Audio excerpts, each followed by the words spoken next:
we've got global warming. And, of course, immediately our Prime Minister gets on the bandwagon. And, in fact, we've been told about global warming by members of the politicians, haven't we? Yes. I mean, they all lie, constantly lie to you. Do you ever believe anything any of them ever say? Well, there was a war at Germany. I believed that. Well, you couldn't get away with not saying that. Well, in fact, he came back and said there's peace. Oh, he was, yeah, that's right. Yeah. Your dad's a politician, wasn't he? He was a politician. Was he trustworthy? No, not at all. He said to me, if I told the truth, no one would vote for us. How about that? But shouldn't, if global warming is happening, shouldn't we be doing something to... Well, I think we are doing our bit. Do you recycle? I do. But I just think I hate it when the politicians bang on about it. Yes. And Livingston. I mean, I'd like to poison Ken Livingston. Really? Yeah. And I'd like to do it. That's true. Yeah. Good people. Those people there clapping attempted murder. Yes. And okay. What would you poison him with? But mercury, I think. Mercury. Yeah. Because it's kind of a slow. Yeah. And I'd be somewhere elsewhere when it was the final.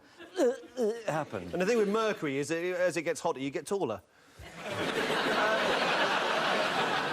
Which would be a giveaway for the police, wouldn't it? As soon as it hits a heat wave and he's 8'7". Yes.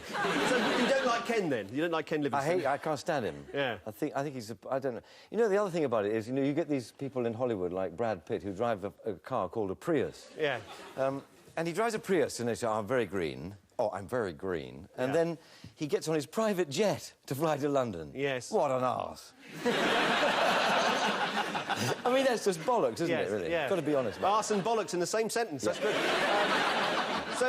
But it's not just global, it's all the stuff that goes with it and all the stuff. I mean, people who bicycle are all part of this new wave, We won't drive our cars, we'll get on a bicycle. I have to say that I absolutely loathe bicyclists. What, really? Yeah. I see them at the traffic light and they just go zoom straight through them. Yeah. And also they go down the one-way street the wrong way. I'm really unpopular when I talk about this. And I was at my gym the other day and someone said, you bastard, like that. And I'm on my run, on the end of the gym, and people bicycle past me, shouting out terrible obscenities at me. We've got some cyclists here, some viewers, some cyclists. Can you have a look at this? Perhaps this is some useful advice for you. Have a look. Every time a cyclist comes into sight, your car turns into a deadly weapon. So do all you can to give them a wide berth, especially at junctions. Because cyclists are sometimes terrifyingly unpredictable. They pull out when they shouldn't. And if you're not ready, if you don't give them room, if you don't give them time,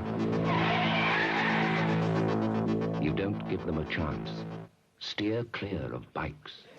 You could do with one of those gun sights on your car, couldn't you? Yes, I could. Perfect. You notice the woman who turned out the first clip? She didn't look right. No. She just went straight out. Yeah. Typical. What about these low-energy light bulbs? Have you been interested in buying them? No, I'm not good with this, because I can't see anything with them. Uh-huh. In fact, when I go into hotels, I immediately make them change all the low-energy light bulbs. Do you? It's terrible, isn't it? That's not very green, is it? It's not at all green. No. But I do take your point. We have to be aware of global warming, but it's not all this bollocks that the politicians are telling us. So what would be your message to somebody? What would you say? Would you say, don't worry about it too much, it'll get a bit hot, but nothing to worry about? I'd say, yes, let's go overboard. Yes. Just do it sensibly, and let's jump, but go crazy like Ken Livingston. So, what an arse. So you're very suspicious about the whole business, really, aren't you? I am. You see where I'm coming from, don't you? I do. You see, I mean, in fact, I've got a jolly good point, I think. Do you think so? I do, yeah. It doesn't say in these notes here you've got a jolly good point. Well, I think you have. OK, there is a way you really can't lose this. If global warming is really serious, then we should get rid of it in Room 101 anyway. And if it's not really ever going to become a problem, then getting rid of it isn't going to make any difference anyway, so... Oh, you've talked yourself right round that one. Yeah, so I think, well, I'm going to put global warming into Room 101, basically. It's going in, and it goes. Room 101, global warming!